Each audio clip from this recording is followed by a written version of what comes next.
Good evening for all the audience who joined here. Thank you so much for tuning in on a lovely Saturday afternoon. Welcome to Your Stories and Nandini Sundaresh and Viju Anu. Together, we are delighted to kick off a series of live sessions where we'll be discussing everything around creating the purest garment. So, most of us here know cotton as a comfortable and a sustainable fabric. Yes, there were times when cotton grew in abundance and we did not use chemicals. But it's unfortunate that today cotton cultivation consumes the highest pesticides. But however, there are few amazing people working purposely to make cotton production sustainable. And one among them is Magan Khadi, built on Gandhian mission and located at Wada, Maharashtra. Magan Khadi is a center for fine handwoven and hand-printed khadi fabric made purely out of organic material. So today on the show, we have Mr. Mukesh Luchari, director at Magan Khadi, a natural dyeing, printing, and organic cotton expert. So he has a decades of experience working with farmers, weavers, and all those involved in production. So, बहुत स्वागत मुकेश जी. जी नमस्ते. Namaste. Namaste, Mukesh ji. Welcome Namaste. to the show again. So, before we start, we are curious to hear about your story and how your romantic love towards cotton started. जी बहुत बहुत धन्यवाद. मुझे ये आपने opportunity दी है सभी से बात करने के लिए.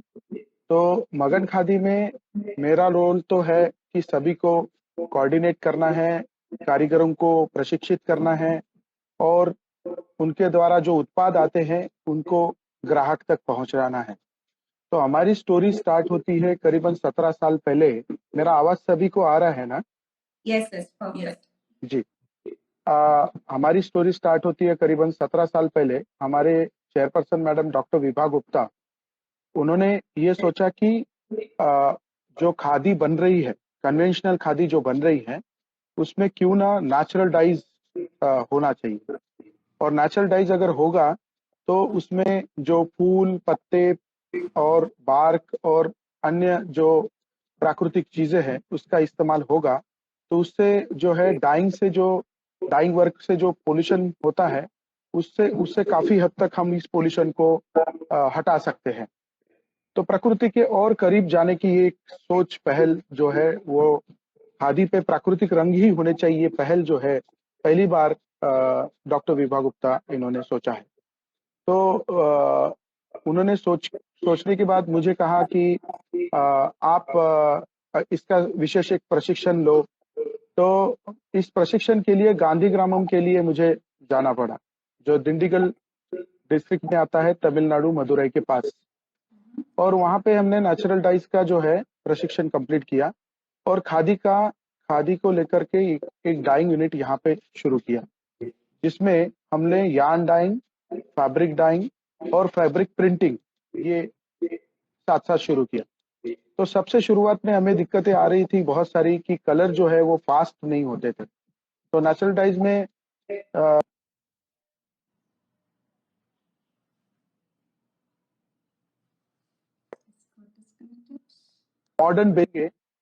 मॉडर्न बेस कलर जो है उसमें आलम, उसके बाद में कुछ हद तक जो है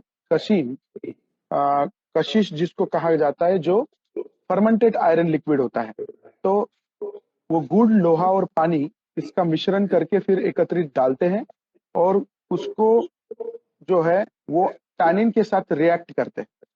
अब बेसिकली होता ये है कि कोई भी फैब्रिक जिसका सेलुलोज बेस हो, जो सेलुलोज बेस फैब्रिक है, जो प्योर कॉटन फैब्रिक है. तो प्योर कॉटन फैब्रिक दो टाइप के हम ये करते हैं. एक तो है मिल मेड फैब्रिक और एक है खादी, जो हैंड स्पन हैंड वोवन है, उसको हम खादी फैब्रिक बोलेंगे. तो खादी फैब्रिक में एक तो हैंड स्पन हैंड वोवन होने की वजह से उसका जो टीपीआई है, उसको बोलेंगे कि धागे का जो ट्विस्ट है वो अप्रोप्रिएट होता है। मैं उसको लो ट्विस्ट नहीं बोलूंगा या हाई ट्विस्ट नहीं बोलूंगा। हाई ट्विस्ट अगर कहते हैं तो वो मिल मेड फैब्रिक होता है, और लो ट्विस्ट कहेंगे तो वो फैब्रिक की क्या रिक्वायरमेंट है आपकी, उसके अनुसार उसका ट्विस्ट रहना चाहिए। इसलिए उसको टेक्निकल लैंग्वेज में लो कहा जाएगा, लेकिन वो ज्यादा डिपेंड करता है आपकी रिक्वायरमेंट क्या है उसके हिसाब से। तो मेरा ज्यादा से ज्यादा काम तो खादी पे ही था, और हमने खादी पे ही शुरुआत की, और खास करके प्राकृतिक रंग को खादी में हमने इस्तेमाल करने के लिए शुरुआत की। तो बहुत सारे फास्टनेस के इश्यूज हमें आए, और उससे हमने काफी कुछ सीखा कि फास्टनेस इंप्रूव करने के लिए हमें क्या करना चाहिए। तो पारंपरिक नॉलेज जो है हमारे देश में, वो इतना भयंकर तगड़ा है, सिर्फ हमें ढूंढने की जरूरत है। अभी हम बहुत सारे लोग हैं ना, वो अभी पारंपरिक नॉलेज को शायद जानते नहीं है। तो ये मेरी हालत वही से ही थी, मतलब पारंपरिक नॉलेज मुझे उन लोगों तक जाना पड़ा, उनसे बात करनी पड़ी, उनसे थोड़ा सा समझना पड़ा। वो भी लोग एकदम नया कोई आए तो उसको कैसे एंटरटेन करे, वो उसमें काफी कंफ्यूजन और काफी मशक्कत मुझे मेहनत करनी पड़ी। और एक नॉलेज जो है वो हमारे देश में ट्रांसफर होने के लिए एक पीढ़ीजात नॉलेज जो होता है वो ट्रांसफर इजीली होता है उनके बच्चे तक। लेकिन अगर दूसरा कोई फैमिली का अगर उनसे रिक्वेस्ट करता है तो इजीली वो नॉलेज मिलता नहीं है, या फिर हम एक सर्टेन पीरियड के लिए उनके पास रहते हैं, मतलब 2 महीना, 4 महीना, 1 साल, 2 साल शायद। तो उसके लिए वो एक नॉलेज का जो पैकेज है ना, वो इतने जल्दी आपको, इतना जो लाइफ लॉन्ग कमाया है उन्होंने, वो इतने जल्दी आपको पॉसिबल भी नहीं होता। उसके लिए खासकर बहुत पेशेंस भी रखने पड़ सकते हैं। तो कुल मिला के ये जो खादी में हमारे रंगाई की जर्नी थी वो आसान नहीं थी, और हमने उसको एक हद तक 5 साल में एक हद तक लाया। और कुछ रेंज जो है, जैसे ब्लैक है, रेड है, येलो है और ऑरेंजेस है, और उसके बाद कुछ शेड जो है हमने वो निकाले, और हमने एक शेड कार्ड डेवलप किया। तो वो शेड कार्ड जो है मैं आपको दिखाना चाहूंगा यहाँ से। कुछ चीजें बीच बीच में ऐसे दिखाते रहूंगा। वो शेड कार्ड हमने ऐसे इस प्रकार से डेवलप की। ओके, ये यार्न से क्या है? ये यार्न डाइज है, हाँ, नेचुरल डाइज यार्न। तो आप देखेंगे इसमें पिंक का एक रेंज है, पिंक का रेंज है, उसके बाद रेड का रेंज है, डार्क टू लाइट, उसके बाद ब्राउन कलर्स है सारे, है ना, ब्राउन के रेंज है। उसके बाद में कुछ अलग अलग शेड है, इंडिगो का, ब्लू का है, फिर ब्लैक का है। तो एक सोर्स से जब कलर आता है तो उससे मॉडर्न आप चेंज करके अलग अलग कलर्स आप ले सकते हैं। तो इसमें मेटल सॉल्ट मॉडर्निंग का बड़ा इंपॉर्टेंट रोल है। लेकिन मेटल सॉल्ट मॉडर्निंग में कौन सा मॉडर्न आपको कौन से हद तक यूज करना है, इसकी नॉलेज होना बहुत जरूरी है, नहीं तो वो टोटल इको फ्रेंडली नहीं होएगा। तो हमें प्रकृति में इतनी जबरदस्त तरीके की, हमारी सारी प्रकृति में इतनी जबरदस्त तरीके की डाइवर्सिटी है। इस डाइवर्सिटी को बचाने के लिए हमें एक तरीका खोजना है, और वो तरीका ही हमें आगे बचाएगा। अगर हम ह्यूमन बचना चाहते हैं तो हमें साथ साथ हमारे सारे प्राणियों को और माइक्रो ऑर्गेनिज्म को ही बचाना जरूरी है, ताकि हम ह्यूमंस जो है वो ठीक से बच सके। और इसके लिए हमें जरूरी है कि हम ऑर्गेनिक चीजों को अपनाएं। ऑर्गेनिक चीजों में एक कपड़ा आएगा, एक फूड आएगा। तो हम कपड़े की बात अभी करने वाले। तो सबसे शुरुआत में जैसे वो नेचुरल डाइंग यूनिट हमने शुरू किया, मैं फिर से आ रहा हूँ अपने जर्नी पे। और उसके बाद कुछ ही सालों में फिर से हमारे चेयरपर्सन मैडम ने कहा कि ये नेचुरल डाइज है तो कन्वेंशनल खादी पे क्यों, इसको तो ऑर्गेनिक होना चाहिए। तो इसलिए उन्होंने और एक हमें टास्क दिया कि कंप्लीटली ऑर्गेनिक खादी जो है वो बनाए। और उसके लिए हमने किसानों को अप्रोच किया, और किसानों को कहा कि जो आपके दादा परदादा, जो आपके फोर फादर्स कर रहे थे, वही आपको करना है। तो उसके लिए अभी 40 से 50 साल में जैसे हरित क्रांति आई, तो हरित क्रांति से जैसे शुरुआत हो गई केमिकल स्प्रेडिंग का या केमिकल यूज करने का, तो उसको इतना जल्दी पॉसिबल नहीं था। इसलिए उसको भी करने के लिए हमें एक 4 से 5 साल का समय लगा है। तो शुरुआत हुई थी उसकी 2003 में। 2003 से लेकर 2006 तक काफी अन्य प्रयोग चले। एक किसान भाई मिले, उनको हमने रिक्वेस्ट की कि आपको ऑर्गेनिक आपकी खेती करनी है, तो किसी ने शुरुआत की 2 एकड़ से, किसी ने शुरुआत की 1 एकड़ से। अगर किसी के पास जमीन 5 एकड़ है तो उसमें 1 एकड़ जो है वो ऑर्गेनिक करना चाहा।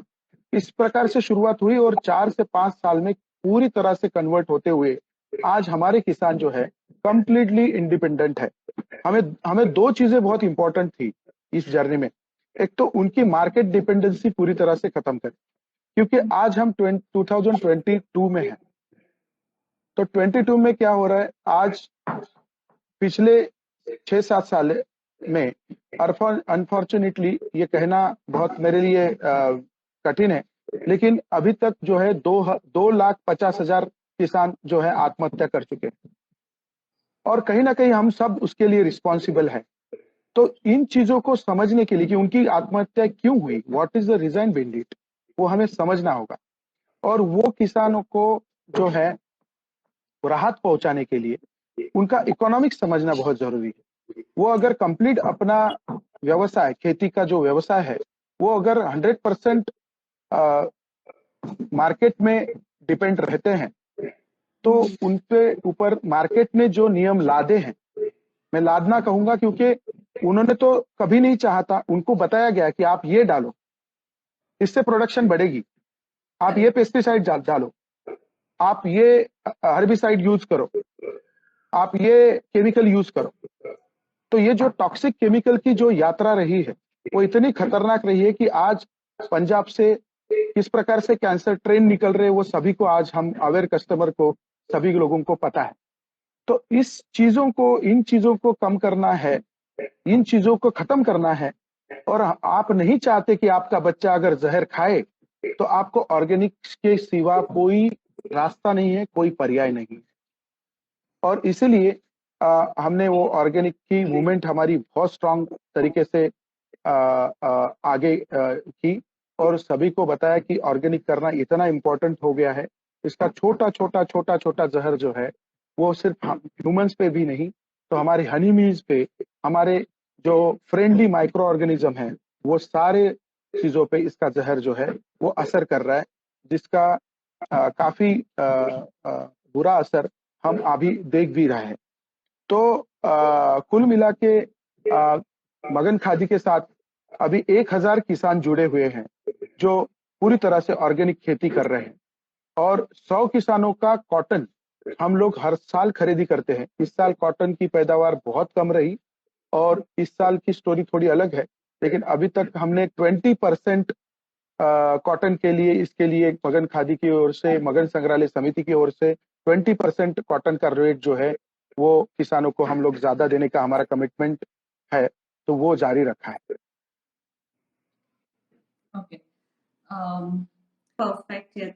I think आपका story सुन के इतना खुशी हो रही, it's like it's not just you coming up with something, इतना root तक जाके सीखे, even वो natural dye से organic cotton तक journey is wonderful. It's so inspiring for us. I think all viewers will, I think they must be enjoyed hearing you. It's even about our brand. It's a sustainable brand, and we also work with only organic cotton. So it's like organic cotton is an essential part right from our design stage. So we believe that we are making a huge difference. We don't know, we are thinking so, but you, the person, you directly work with this field and the farmers. So tell us more about the process of making cotton.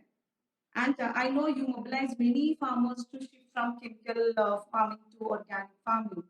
So why this shift to organic farming is so important? Little more details if you can give, it will be great.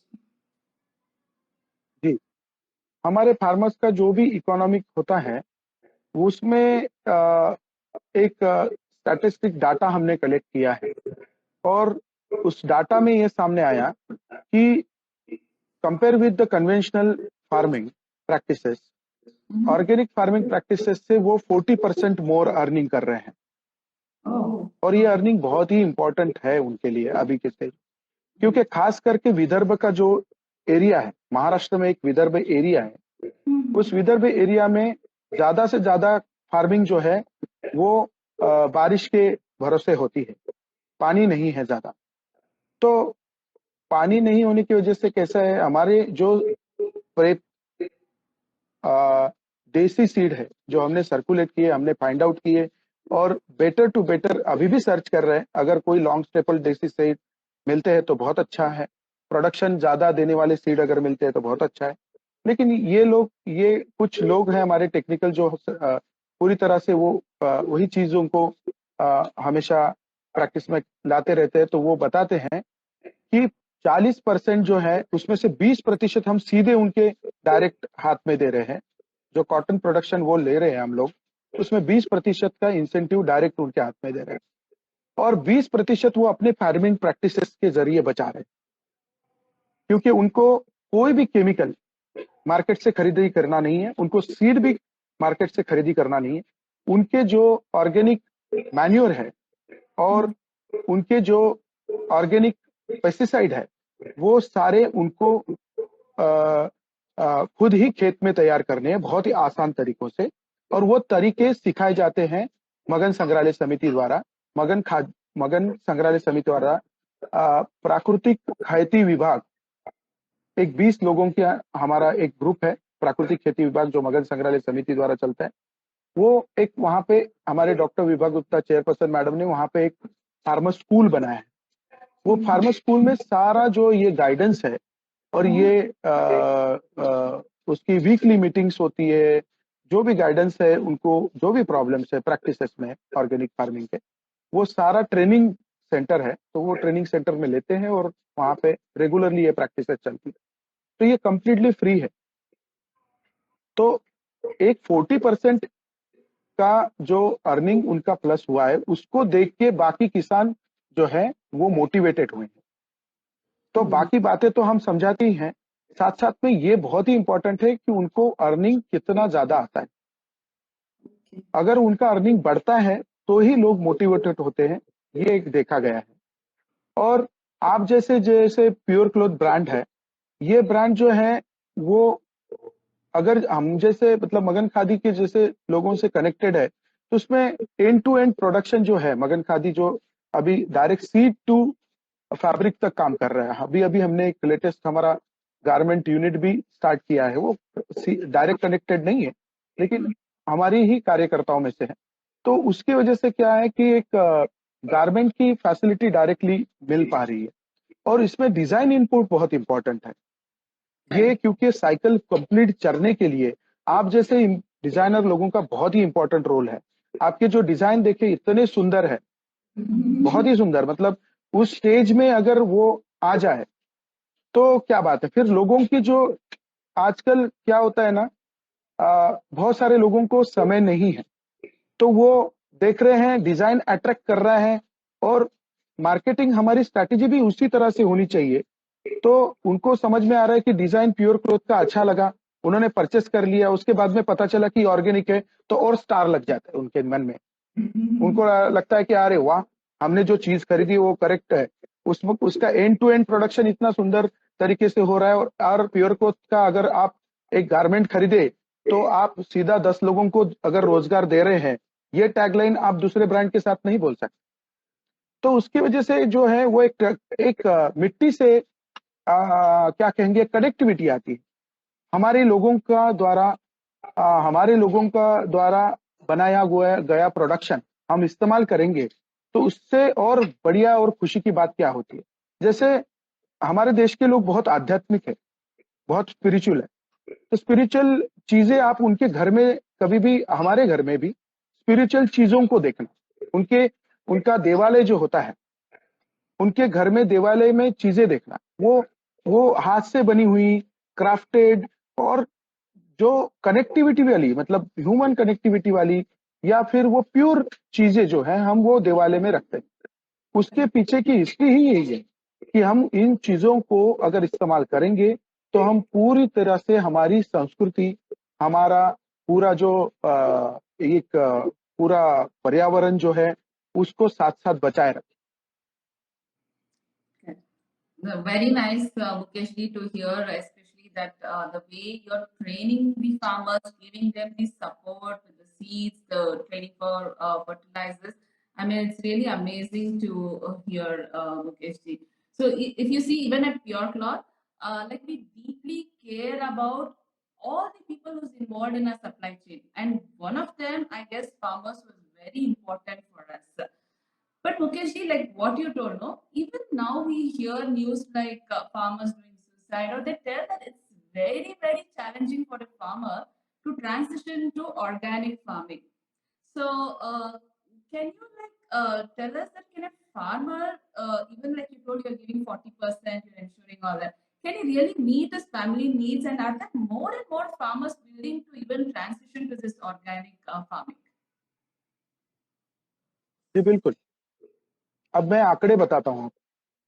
हमारे 2006 में जैसे एक organically पर शुरुआत हुई है, उसमें करीबन शुरुआत में 20 लोग ज्वाइन हुए, 20 फार्मर फर्स्ट अटेम्प्ट, और आज है 100 और 1000, मतलब कुल मिला के 1000 है, जिसमें कॉटन जो है वो कॉटन ग्रो 100 है। और हाँ, वो करीबन 1000 का आंकड़ा अभी हो गया है। और हर साल मुझे करीबन 100 से 150 फार्मर के फोन आते हैं कि आप हमारा ऑर्गेनिक कॉटन खरीदी करेंगे क्या। मतलब उनका शुरुआत हो गया है, वो किसी ना किसी ग्रुप से कनेक्टेड है, उसमें बहुत सारे ऑर्गेनाइजेशन काम कर रहे हैं ऑर्गेनिक फार्मिंग में। तो ये बहुत अच्छा जो है ट्रेंड बन रहा है, और बहुत अच्छा ट्रेंड इसलिए बन रहा है क्योंकि लोगों की एक्सेप्टेबिलिटी बढ़ रही है। Can you tell the name of that organization who's working? Which organization? उसमें बहुत सारे ऑर्गेनाइजेशन है, वर्ल्ड वाइड ऑर्गेनाइजेशन काम कर रहे हैं, जैसे सॉलिडेरिटी डैड है, और सॉलिडेरिटी डैड है, उसके बाद में कुछ जो है वो अपेडा है, और उसके बाद में बायोरे है। बहुत सारी ऑर्गेनाइजेशन है जिसमें बड़े पैमाने पे वो लोग कॉटन, ऑर्गेनिक कॉटन का अवेयरनेस कर रहे हैं और फार्मर्स को सपोर्ट कर रहे हैं। या अवेयरनेस के बारे में आप बोल रहे, I think even not only farmers, even बाकी इवन पूरा लोगों के लिए बहुत अवेयरनेस आजकल चल रहे। We can see that people are very conscious about like क्या खरीदना है, क्या यूज करना है, उसके अंदर क्या जा रहा है, कैसे बनाया हुआ है, लाइक बहुत like because I think social media itself is helping and like you people are giving more awareness. So आप क्या मैसेज देना है, आई थिंक बहुत व्यूअर्स या व्यूअर्स के लिए क्या मैसेज देना है आपकी तरफ से? मैं ये चाहता हूँ कि हम खुद से शुरुआत करें। प्योर क्लोथ जैसे ब्रांड है, मगन खादी जैसे ब्रांड है, और जो है उनकी जेन्युइनिटी समझने की कोशिश करें। मैं ऐसे नहीं बोल रहा हूँ कि आपको आंख बंद करके विश्वास करना है, आपको वो उसको चेक करना है, और चेक पैरामीटर्स आपके क्या हो सकते हैं, तो आप उन तक फोन करके या उनके जो पिक्चर्स है वो पिक्चर्स क्यों डाली हुए है सोशल मीडिया में, उसके डिटेलिंग क्या है, उसके बारे में जानने की कोशिश करें, उसके क्वेश्चंस उठाएं, और उसके आंसर जो आते हैं उसको आपको जरूर समझने की कोशिश करें। मैं चाहता हूं कि आप ऑर्गेनिक खादी पहने, ऑर्गेनिक प्रोडक्ट पहने और उसको फील करें। मैं पक्का करीबन 25 साल से मैं पूरी तरह से ऑर्गेनिक शर्ट और अपना ये खुद के लिए पहनता हूँ, मेरे परिवार में भी पहनता हूँ, मेरे सारे रिलेटिव मेरे यहाँ पे आते हैं, और ऑर्गेनिक की बेड कवर से लेकर शर्ट्स, कुर्ता, बच्चों के कपड़े खासकर ऑर्गेनिक ही पहने। बच्चों को, खुद को, छोटे बच्चों को चॉइसेस नहीं होती है, वो हमारी ही चॉइसेस होती है, क्योंकि हम तो बच्चों के लिए जो प्लान कर रहे हैं वो बहुत ज्यादा सिंथेटिक में ना जाए, उससे बच्चों को तकलीफ होती है, लेकिन वो बच्चे बोल नहीं पाते हैं। उनकी स्किन जो है हमसे 3 to 4 टाइम्स जो है वो नाजुक है, तो उनके लिए ऑर्गेनिक प्योर कॉटन, प्योर चीजें ही बहुत बढ़िया है। आप प्योर क्लोथ को अपनाएं और ज्यादा से ज्यादा इन प्रोडक्ट को प्रचार प्रसार करो, और यही हमारा एक सोशल योगदान भी होगा। क्योंकि मैं अगर पूछूंगा, मैंने अभी तक, अगर कोई मुझे पूछता है कि आपका सोशल योगदान क्या है, कुछ ना कुछ तो किसी का सोशल योगदान हमारे देश में होना ही चाहिए। तो उसका मुझे अगर पूछते तो मैं बताता हूँ कि मैंने अभी तक 150 से ऊपर कारीगरों को ट्रेन किया है, और वो सस्टेनेबल तरीके से, तो वो अपने पैरों पे खड़े हैं और बहुत अच्छा योगदान मगन खादी को दे रहे हैं या कहीं जाके और दे रहे हैं। तो ये अभी कारीगरों की संख्या हमारे देश में कम हो रही है, उसको भी लेकर चिंता है। लेकिन मेरा मैसेज यही जाएगा कि इन कारीगरों को बचाने के लिए, हमारे देश के पर्यावरण को अच्छी तरह से बचाने के लिए आप जो है ऑर्गेनिक चीजों को पहने, क्राफ्टेड चीजें पहने। खादी जो है वो सबके लिए अच्छा है, और इन चीजों को पहनते हुए, आपको अनुभव करते हुए आपके अनुभव जरूर शेयर करें, ताकि ये जो है चीजें फैले और हमारे देश में रोजगार और समृद्धि दोनों एक साथ आए। Thank you very much, Mukesh ji. I think let's see if we have any questions for the audience, because we are running out of the time. Yeah, please, please.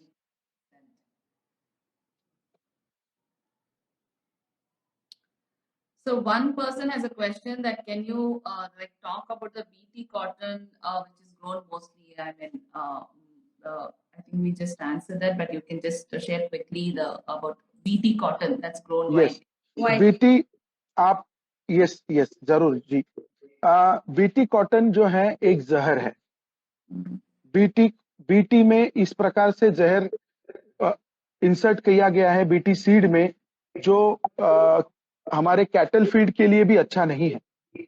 BT के बारे में एक बड़ा एग्जाम्पल देके मैं stop करूंगा, क्योंकि BT के बारे में बहुत सारा लिटरेचर आपको इंटरनेट पे भी मिल जाएगा। लेकिन प्लीज फॉलो वंदना शिवा।